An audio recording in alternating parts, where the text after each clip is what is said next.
Well, you know, despite his army of grassroots supporters and his strong finish in the Iowa straw poll, the media is being accused of ignoring Congressman Ron Paul. Liz Trotta up next, and she sure has a lot to say about this. See right through me. I'm being this woman. I'm being this woman.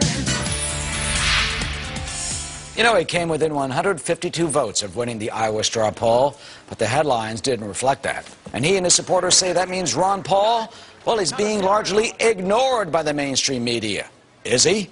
Liz Trotta is an author, journalist, and Fox News contributor who joins us as she does every Sunday with her commentary now. Good morning, Liz. Good morning, Eric. So is he being shortchanged? Oh, well, yeah. And what's so fascinating, of course, is that all week the big story on Ron Paul has been that he's being ignored. And it being ignored story is the most publicity he's gotten since the beginning of this thing. Poor Ron Paul. However, you know, even the mainstream media, quote unquote, has a sort of slight reservation that, you know, I wonder if this guy isn't more interesting than we thought, especially since they see two of the so-called top-tier candidates, Rick Perry and Michelle Bachmann, copycatting his position on the Federal Reserve.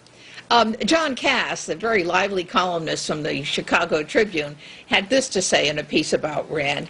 He says, Paul loathes government even more than I do, but his throw the baby out with the bathwater philosophy of reform gives me pause. Still, he's intriguing. So even a blind goose can see that by freezing Paul out, the media serves the political establishment. Now, it's in the Chicago Tribune. And it is a question of, you know, that sort of shaky nexus between journalism and politics has sort of imposed their own narrative, as usual, on the campaign. And they did it rather early, as a matter of fact, and they've decided that Paul just doesn't have it. He's not going to be a winner. So why don't we just, you know, move on to our version of the campaign? Well, that's fascinating because the Pew Research Center, which studies these things, they said that he had like 27 stories, and Donald Trump, who's not even running, we guess, had like 94. That's right. You know, almost 3 times as many stories. But then the AP suddenly comes out and says, once fringe candidate, Paul shaping 2012 race. So maybe they at the AP desk said, oh, wait a minute. I'd like to see the rest of that story because everything I've seen out of AP or anybody so far, they are begrudging, I will give you that, they are begrudging in a way his influence that he's had on this Federal Reserve Bank position. And of course he thinks printing money is a very bad thing. However, he stopped short of saying that Bernanke was a traitor, as Rick Perry did. But the thing that has galvanized people, as far as Ron Paul goes, is the position on the war. And more Republicans are against these wars, I should have said.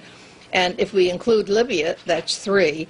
And so people are listening to that message because nobody else is saying it. And do you think that that will be reflected in the media coverage going forward?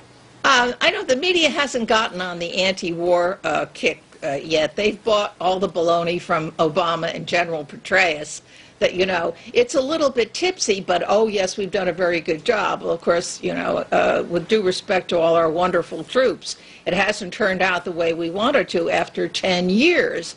So I think in a way that he's going to hit a spot that is really sore and getting more sore by the moment with most Americans. The administration, of course, says they're making progress. But in terms of Ron Paul and the headlines, finally, just a minute, you could also have a headline that says Perry beats Romney or Kaine beats Perry. I mean, how do they decide? Michelle Bachmann won, of course, that's the lead. But how do they decide what's the second underneath story and what angle to go with? Well, how do they decide? It's, you know, it's like designers decide what the styles are going to be for a fashion. Then they come each season. Then they all come out the same. Do you ever notice that? How do all the other designers know? Well, they talk to one another. It's the chattering classes. It's a sort of editorial myth that dominates Washington and New York at the time. Yeah, they all decided at the Georgetown dinner party the night before. That's exactly right. All right, Liz, always good to see you. Thanks so much. Good to see you. Thank you. And that does it for us on this Sunday morning. I'm Eric Shawn.